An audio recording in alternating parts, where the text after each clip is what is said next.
Shotgun snap, and then the give to Sanders. And slow going there as he'll only get a yard, maybe, up to the 41.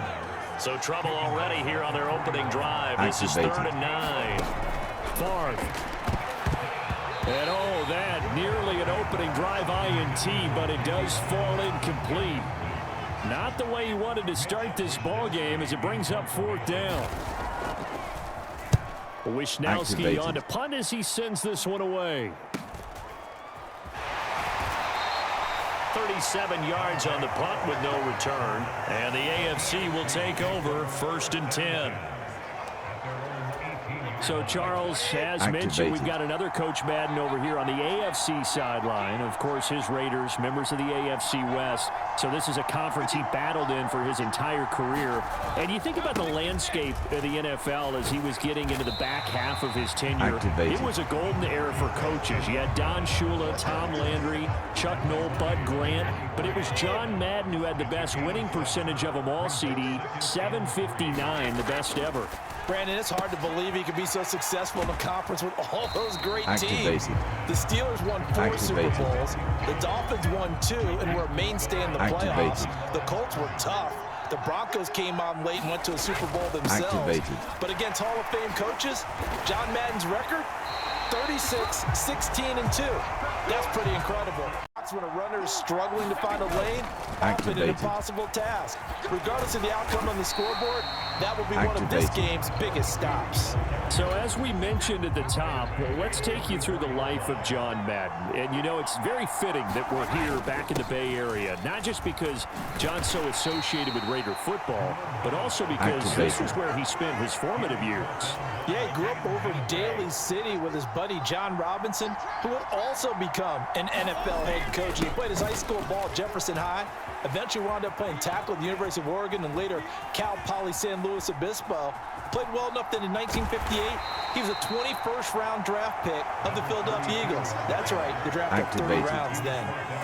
It'll wind up being a huge loss on the play, and that's going to bring up a 4th down.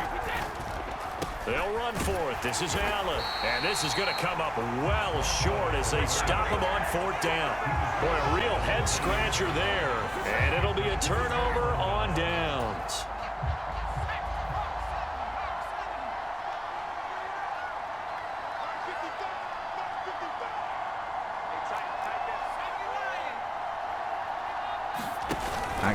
Going for it with Sanders.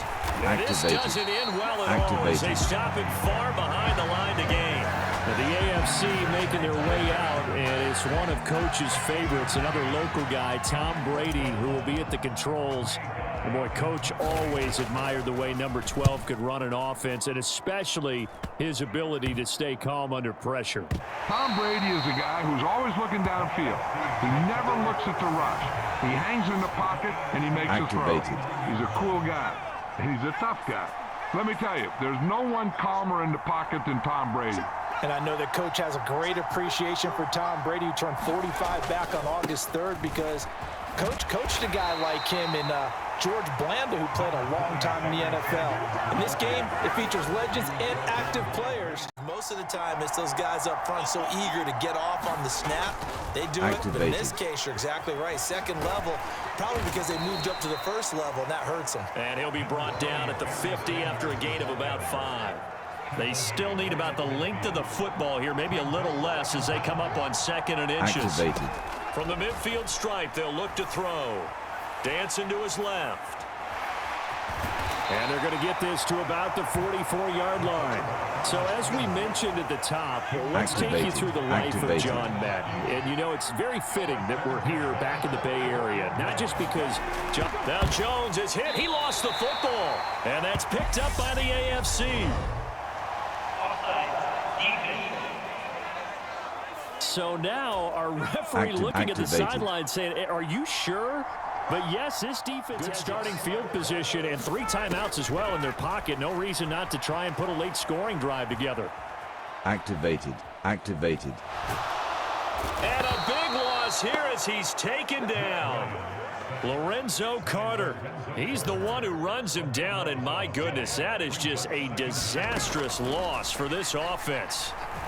Escaping the pressure right.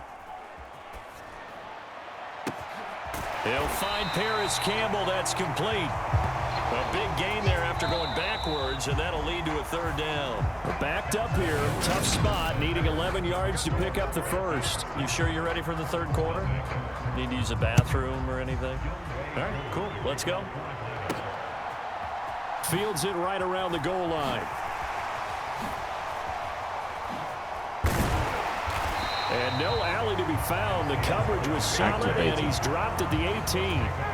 The Indy offense at the line and set to go. On 1st and 10, it's Ryan. So after the sack here, 2nd and 14. Now a throw here, hauled in. They'll be in search of 8 yards here as they hope to convert the first down. And he is going to have a Colts first down as they're able to get the third down conversion. And they're going to get him behind the line yet again as his nightmare afternoon continues. And the Falcons get there. The Falcons get the sack. Down he goes. Now on 3rd and long, they'll look to throw. Oh, the pressure too great, and he goes down once more. Sanchez on to punt here as he sends this one away.